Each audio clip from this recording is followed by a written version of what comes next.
pela oportunidade de mais essa existência. Agradecemos a Jesus, a Maria de Nazaré, pelo legado que trouxeram à humanidade. Agradecemos aos espíritos superiores que trouxeram a doutrina espírita a todos nós. Agradecemos nossos mentores, nossos anjos da guarda, que facultaram nós estarmos nesta noite. Mas rogamos que possamos receber do mais alto todas as bênçãos, toda a assistência para a realização do trabalho da noite de hoje. Sabemos todos nós que é uma noite muito especial para essa casa e para nós individualmente. É hoje que uma equipe de espíritos de alta envergadura moral que dirige esta casa trabalham em prol de todos nós aqui presentes, encarnados e desencarnados. E também aqueles a quem nós dirigimos o nosso pensamento, a nossa súplica. Vamos pedir a proteção, a assistência a todos nós. Pai nosso que estais nos céus, santificado seja teu nome. Venha a nós o teu reino. Seja feita a tua vontade, assim na terra como no céu. O pão nosso de cada dia dai-nos hoje. Perdoai nossas dívidas, assim como nós perdoamos os nossos devedores. E não nos deixes cair em tentação, mas livra-nos de todos os males, que assim seja. Vamos, neste momento, elevar o nosso pensamento à espiritualidade maior, pedindo pelos nossos lares, pelos nossos familiares, que estejamos em todas as dependências aonde nós temos o convívio, para fazer a higienização, recolhendo de lá todos aqueles irmãos que não têm mais o corpo físico, que por um motivo ou outro nos acompanham no nosso dia a dia. Que eles sejam assistidos, orientados e para cá trazidos. E aqui serão orientados e também terão o seu curso conforme a sua necessidade. Pensemos em nossos lares, nas pessoas do nosso convívio.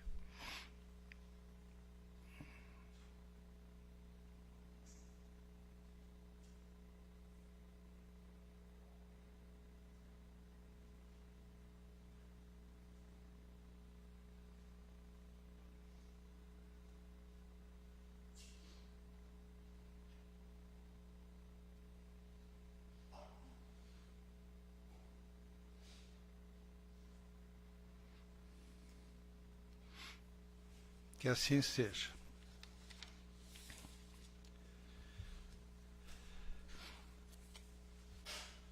O Evangelho segundo o Espiritismo traz a todos nós as leis morais do Cristo.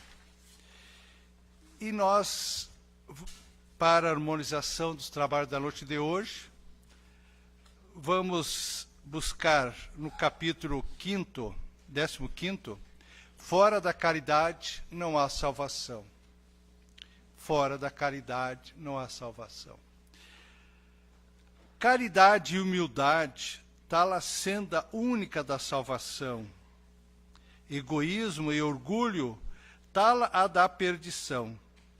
Esse princípio se acha formulado nos seguintes precisos termos: amarás a Deus de toda a tua alma e a teu próximo como a ti mesmo. Toda a lei e os profetas se acham contidos nesses dois mandamentos. E para que não haja equívoco sobre a interpretação do amor de Deus e do próximo, acrescenta: e aqui está o segundo mandamento, que é semelhante ao primeiro, isto é, que não se pode verdadeiramente amar a Deus sem amar o próximo, nem amar o próximo sem amar a Deus. Logo, tudo o que se faça contra o próximo, o mesmo é que fazê-lo contra Deus.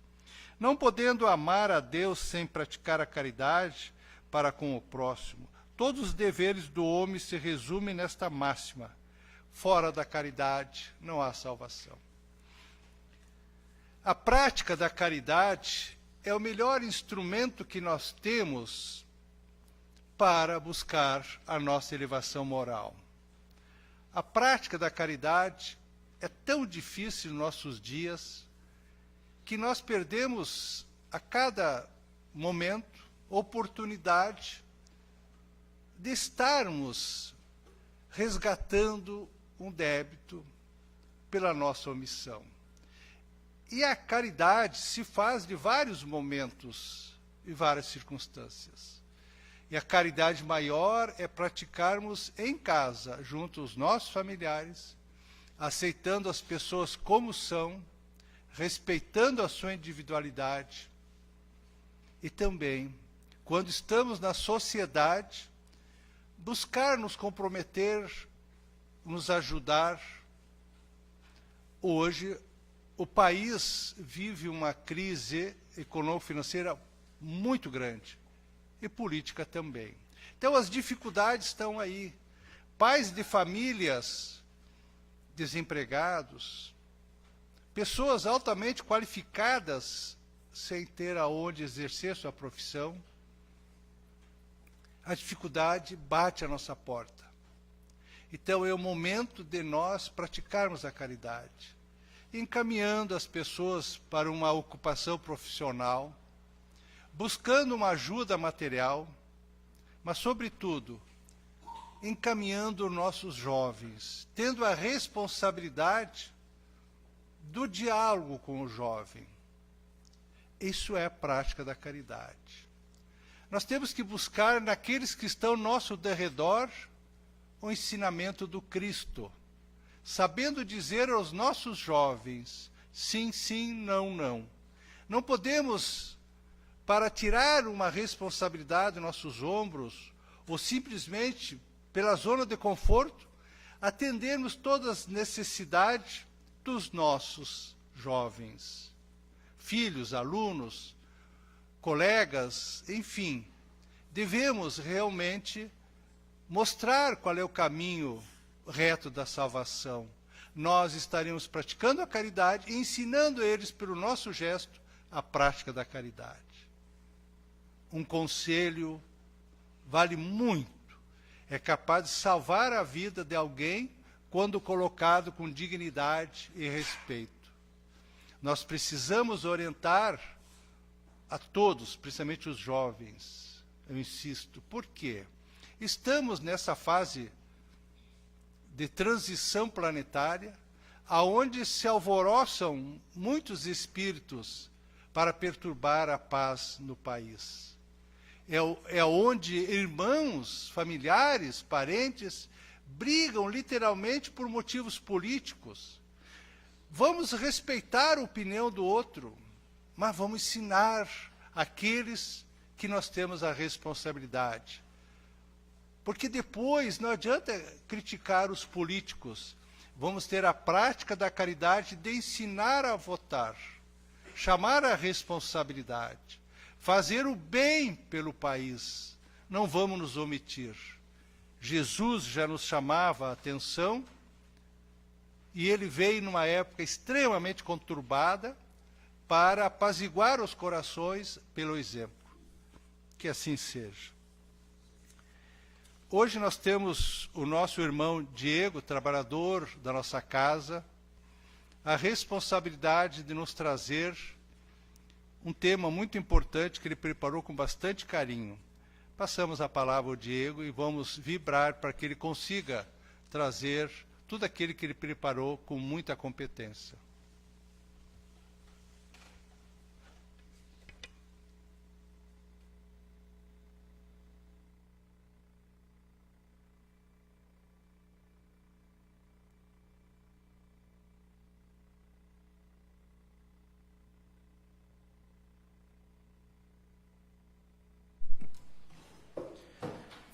Boa noite, meus irmãos.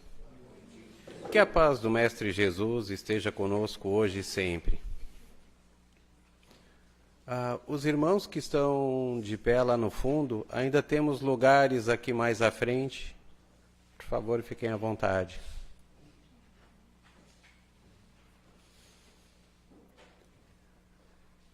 Nós escolhemos como tema da palestra da noite de hoje o Pai Nosso.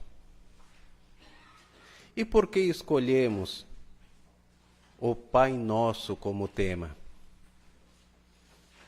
Por ter sido a oração que Jesus nos ensinou. É a oração que todas as doutrinas cristãs têm em comum. E como é que surgiu o Pai Nosso? No tempo de Jesus, os judeus, para orar, eles se reuniam no templo. Mas a oração era um ato muito mais exterior, cheio de rituais, do que de interiorização. Tanto que nós temos uma passagem no Evangelho que Jesus cita que estava no templo um fariseu e o publicano. E o fariseu gritava em voz alta: "Obrigado, meu Deus, por ter me feito assim, puro, não ter feito que nem esse publicano." E gesticulava, e gritava. E era o normal da oração naquele tempo. E Jesus, como é que ele praticava as suas orações? Ele se recolhia em silêncio, de preferência junto à natureza. E a oração que Jesus praticava era um ato de entrega, um ato de interiorização, onde ele se conectava com a espiritualidade superior, ele que já era um espírito puro. E através daquela oração, daquela meditação, ele se reenergizava. E o povo que o acompanhava costumava questionar os discípulos: por que o mestre também não nos ensina a orar como ele faz? E um dia, estando no Monte Gilboa, um monte que fica ao sul do lago da Galileia, Jesus estava recolhido em oração. E os apóstolos questionaram: mestre, ensina-nos a rezar também.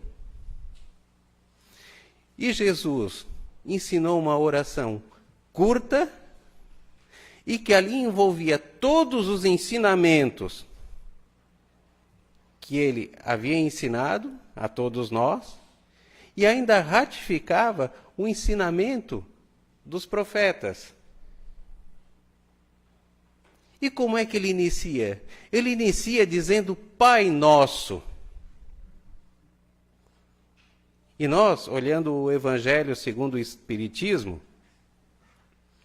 contamos que Jesus chama a Deus de Pai, ou ele se refere como sendo Filho de Deus 27 vezes no Evangelho. E quando ele inicia a oração, ele expande isso. Ele não se coloca somente ele como Filho de Deus, mas a todos nós. Então Deus deixa de ser aquele ente distante que não temos acesso e passa a ser próximo, como Jesus o sentia próximo dele, porque ele chamava de Pai. Não só um ser próximo, mas aquele que protege, aquele que cuida, aquele que nos quer bem e principalmente aquele que nos criou. E no Evangelho segundo o Espiritismo, no capítulo 28, que é onde temos a coletânea de preces, no prefácio diz assim: os espíritos recomendaram que, encabeçando esta coletânea, puséssemos a oração dominical, que é o Pai Nosso, não somente como prece, mas também como símbolo de todas as preces, e a que eles colocam em primeiro lugar, seja porque procede do próprio Jesus, seja porque pode suprir a todas, conforme os pensamentos que lhe conjuguem. É o mais perfeito modelo de concisão, verdadeira obra-prima de sublimidade na simplicidade. O povo que acompanhava Jesus era um povo menos instruído, só que tinha uma sede muito grande de aprender. Então a oração tinha que ser algo simples, mas ao mesmo tempo que tocasse. Como é o Pai Nosso? Com efeito, sob a mais singela forma, ela resume todos os deveres do homem para com Deus, para consigo mesmo e para com o próximo. Encerra uma profissão de fé, um ato de adoração e de submissão, o pedido das coisas necessárias à vida e o princípio da caridade. Quem a diga em intenção de alguém, pede para este o que pediria para si. Contudo, em virtude mesmo da sua brevidade, o sentido profundo que encerram em poucas palavras de que ela se compõe, escapa à maioria das pessoas. Daí vem o dizerem-na geralmente, sem que os pensamentos se detenham sobre as aplicações de cada uma de suas partes. Dizem-na como uma fórmula, cuja eficácia se ache condicionada ao número de vezes que seja repetida. Então é isto que temos que captar no Pai Nosso, a essência dessa oração. E depois de Pai Nosso, o que Jesus disse na oração? Que estais nos céus, ou que estais em toda parte, como preferirem. No Livro dos Espíritos, a primeira pergunta que Kardec fez foi: o que é Deus? E os Espíritos responderam que Deus é o Criador de todas as coisas, todos os mundos, de todos nós, de todo o universo. Tudo que existe é criação de Deus. Cada um de nós que estamos aqui, com as nossas perfeições, com as nossas imperfeições, mas fomos criados por Deus. Não sabemos exatamente onde está Deus, onde vamos encontrá-lo, assim dizendo fisicamente. Mas nós sabemos que ele existe através do quê? Da sua criação, de tudo que nos rodeia. Por isso dizemos que ele está em toda parte. E no próprio Livro dos Espíritos, eles nos dizem também que uma das características da divindade é a onipresença. É o fato dele se manifestar em todos os lugares através da sua criação.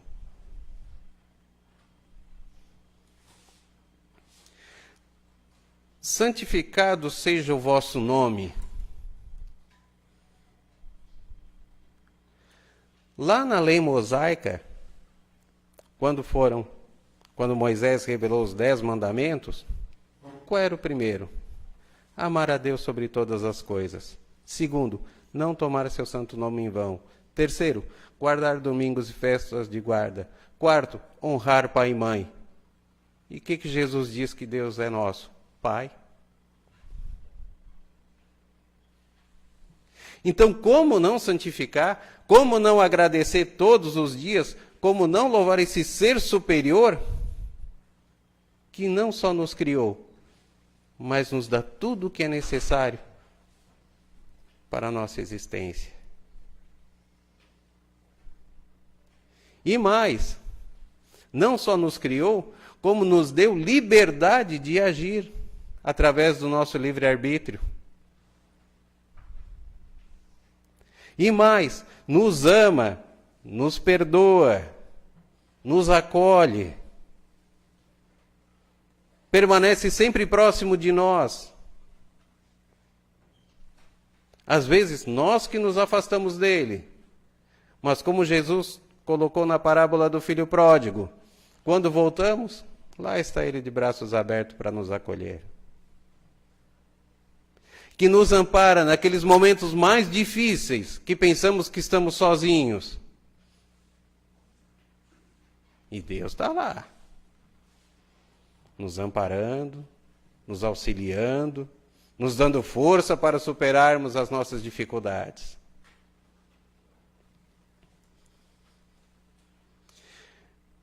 Venha a nós o vosso reino.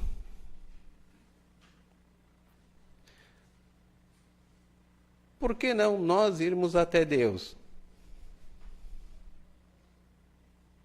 Mas quando Jesus disse, venha a nós o vosso reino, os irmãos lembram o que Jesus disse a Pilatos, quando ele perguntou, vós sois rei? E ele disse, meu reino não é deste mundo.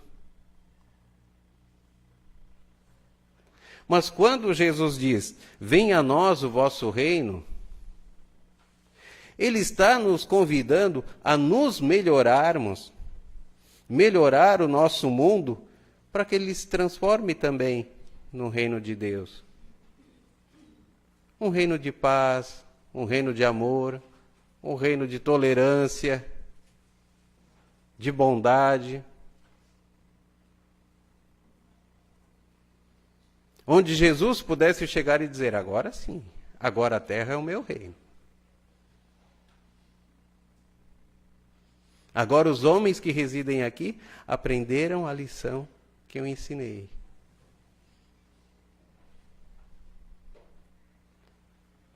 E para que a terra se torne no reino de Deus, precisamos que cada um de nós façamos sempre a nossa reforma íntima. Que procuremos nos melhorar dia a dia. Porque cada um melhorando, melhora o coletivo. E agora vem uma parte da oração que às vezes a gente reza, mas a gente pede para que as coisas sejam meio diferentes, né? Seja feita a vossa vontade, assim na terra como nos céus. Quantas vezes, ao rezar essa parte do Pai Nosso, lá no fundinho a gente não pede, oh meu Deus, mas que a tua vontade coincida com a minha.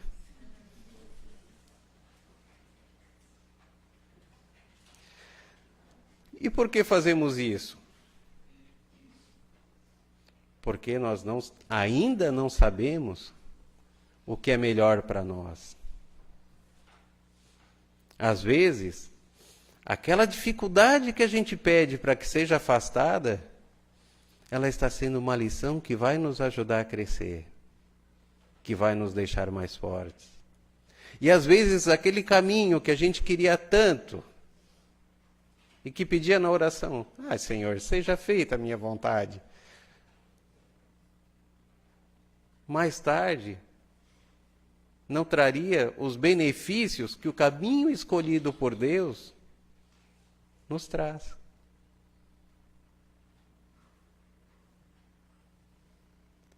Temos que ter consciência, embora isso não seja fácil, que tudo que Deus faz por nós é para o nosso bem, é para o nosso crescimento, porque Ele faz pensando não só nessa vida ou num curto momento, Ele faz pensando para nós enquanto espíritos eternos. E a dor, a dificuldade, serve para o nosso crescimento. Jesus, que era um espírito puro, ele aqui na terra também passou os seus sofrimentos. Ele padeceu algumas vezes. Tanto que ele disse: Pai, se possível, afasta de mim esse cálice. Mas enfrentou as provas. Como nós também temos que enfrentar as nossas. Chico Xavier já dizia: a semeadura é livre, mas a colheita é obrigatória. Então, cada dificuldade que nós passamos foram consequências dos nossos próprios atos, nesta vida ou em vidas anteriores. E temos que lembrar sempre que Deus não é injusto com ninguém. O Pai é bondade e é justiça. Então Ele nos dá essa oportunidade de refazermos a nossa vida a cada momento. E se os irmãos perceberem, a vida é cíclica. Tem momentos bons, tem momentos piores, volta para momentos bons, momentos piores, e mais ou menos na mesma intensidade. Só que nós temos a tendência de valorizar mais os piores momentos. Aí parece que eles não passam nunca, parece que aquele ciclo de sofrimento é quase que eterno, e o que é bom passa tão rápido. Mas ambos são necessários para a nossa evolução.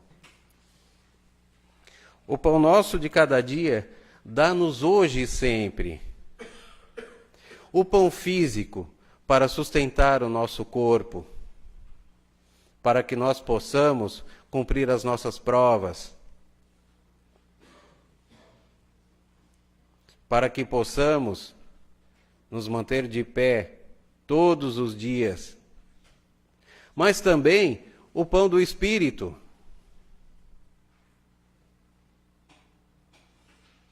para que possamos nos manter serenos, para que possamos nos manter alegres, em paz, em harmonia. Que Ele nos abasteça com o pão da caridade, com o pão da esperança, com o pão da fé, com o pão da benevolência. Porque enquanto encarnados, nós temos o nosso corpo físico, que precisa do alimento para se manter de pé, claro. Mas a nossa essência é espírito. E o espírito, ele tem que ser alimentado como o corpo, para também se manter de pé. Para não cairmos nas mágoas, na desesperança, na desilusão, que nos leva a uma depressão. E de repente perdemos a graça em viver. E a vida é uma dádiva que Deus nos concede. Só para os irmãos terem uma ideia, para cada um de nós que tivemos a chance de hoje estarmos aqui encarnados, existe 4 a 5 irmãos nossos desencarnados esperando a vez para ter essa mesma oportunidade que nós.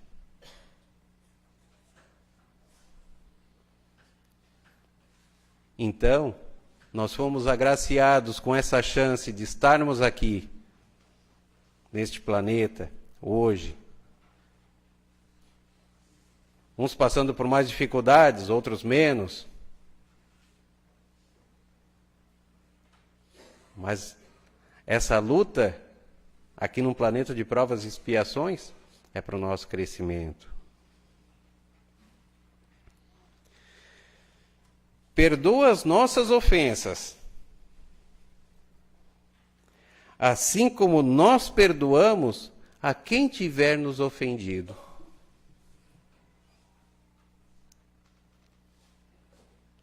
Por que uma coisa fica condicionada à outra? Há pouco tempo atrás, teve um palestrante aqui na tribuna que disse o seguinte: Deus não perdoa, Deus não nos perdoa, porque Ele não se ofende. Ele já sabe que somos imperfeitos. Como o pai conhece o filho, né? Ele sabe que faz a arte toda, mas ele não se ofende. Vai lá, dá uma palmadinha e vai, segue em frente. Continua amando de todo jeito. Mas Jesus diz que perdoamos a quem nos tem ofendido para o nosso próprio bem, para nos sentirmos mais leves. Porque perdoados por Deus já estamos desde a criação. Agora nós precisamos nos perdoar e perdoar o próximo para estarmos em paz conosco mesmo. Para não carregarmos mágoa, ódio, intolerância dentro do coração. Para daqui a pouco, quando tivermos que partir desse mundo, partirmos leves.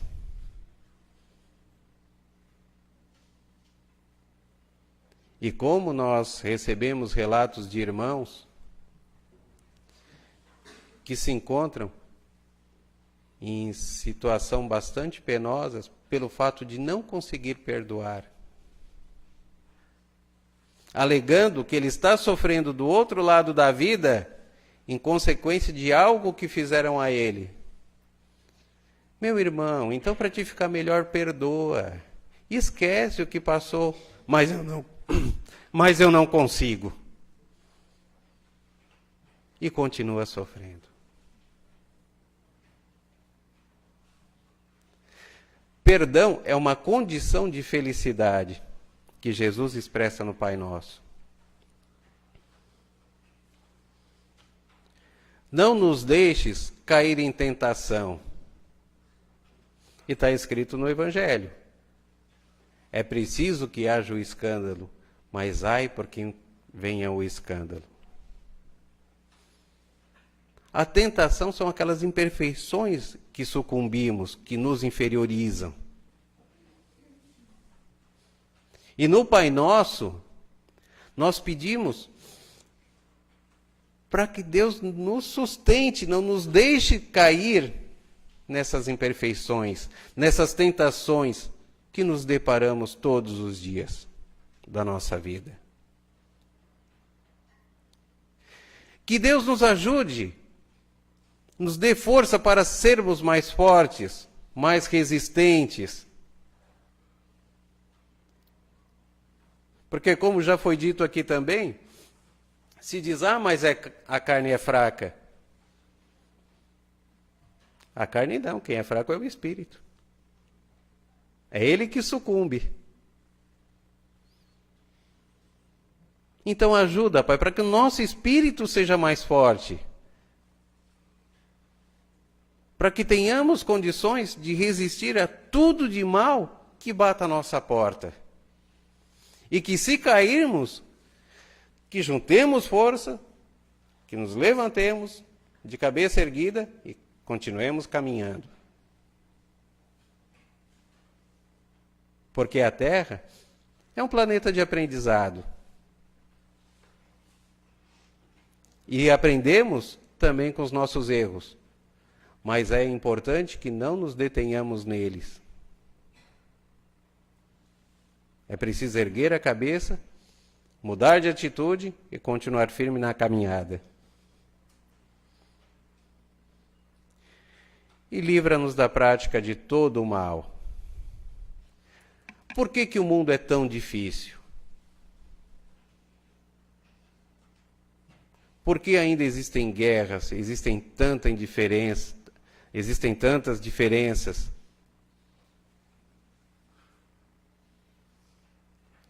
Por que vemos ainda tanta gente clamando por uma justiça que é tão desigual? Justamente por causa disso. Porque ainda praticamos o mal.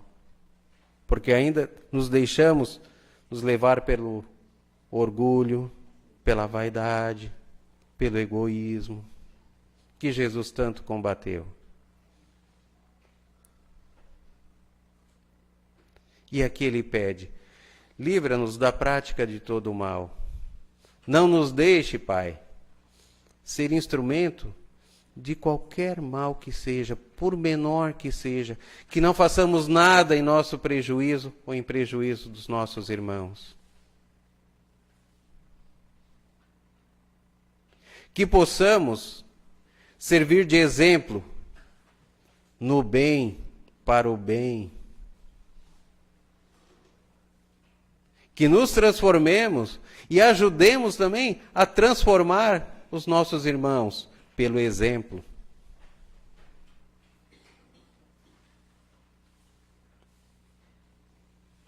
E que agindo dessa forma, nós consigamos atrair os bons espíritos que vão nos sustentar na caminhada, que vão nos sustentar na fé, que vão nos intuir sempre para o bem, que vão nos auxiliar na nossa reforma íntima, que vão nos sustentar na hora do sofrimento, da dor, quando ela bater a nossa porta. E que assim, exercitando cada verso, cada palavra contida no Pai Nosso, nós sejamos merecedores de quando atravessarmos a fronteira da vida, nos encontrarmos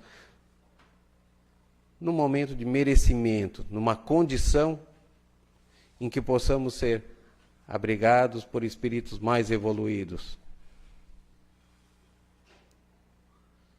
Que não precisemos passar pelos umbrais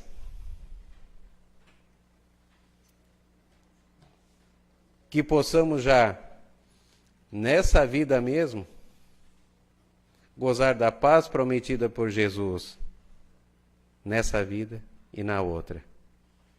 Que assim seja.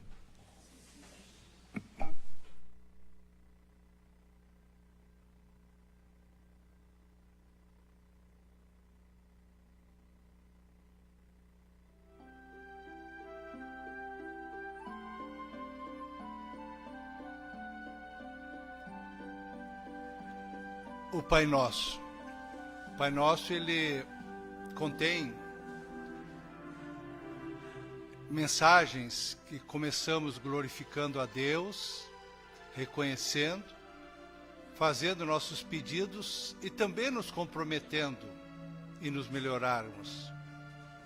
O Diego, bastante feliz com esse tema da noite de hoje, que é uma prece, tem mais de 2000 anos, e ela é tão atual como qualquer prece que hoje nós possamos elevar a Deus.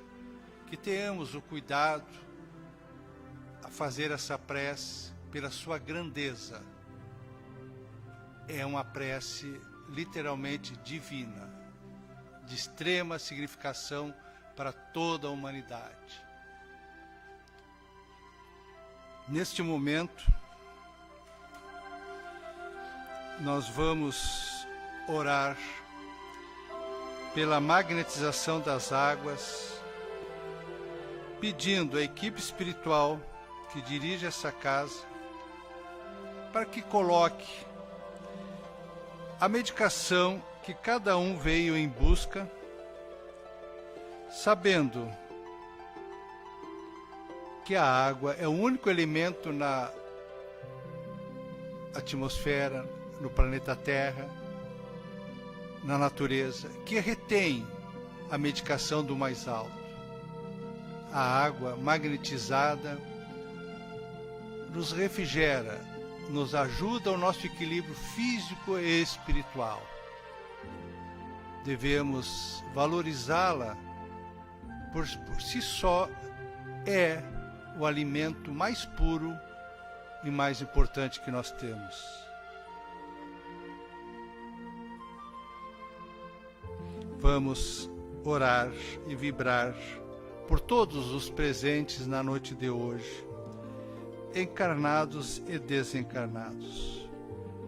Vamos orar pelos idosos, pelas pessoas que, com o passar do tempo, já deram seu quinhão para a família e para a sociedade. vamos nos lembrar do respeito, do carinho que ele nos merece. Todos nós chegaremos nesse estágio, se chegarmos. Então, que possamos aprender com eles, através da sua experiência de vida, e darmos o mínimo que eles precisam, que é um pouco de carinho, um ombro amigo e, principalmente, saber ouvi-los. Oremos pelas crianças, pelos jovens,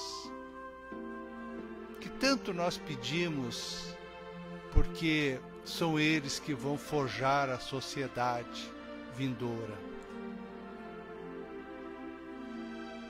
Vamos orar pelas famílias que estão passando uma situação difícil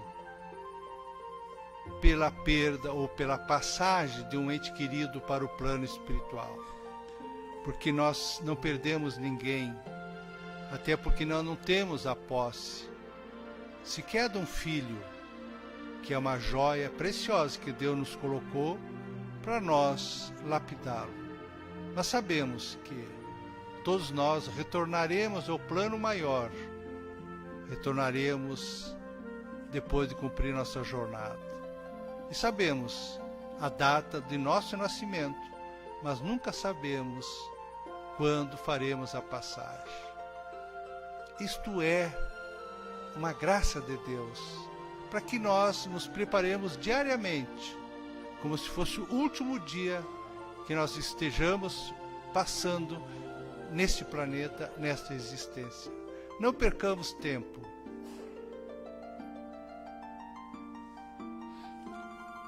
Vamos também orar a espiritualidade maior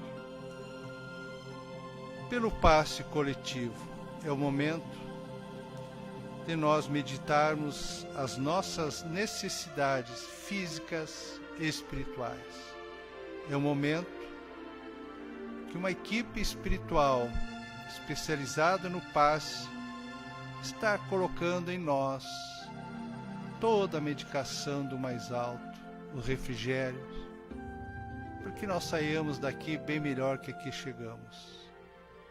Vamos também pedir os benefícios desse passe, que se estenda aos nossos familiares, às pessoas que estão em necessidade, as pessoas que estão nos asilos, nos presídios, nos hospitais,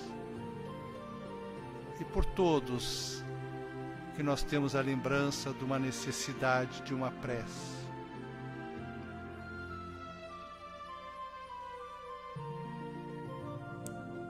Vamos encerrando os trabalhos da noite de hoje, fazendo a prece que o Mestre Jesus nos ensinou.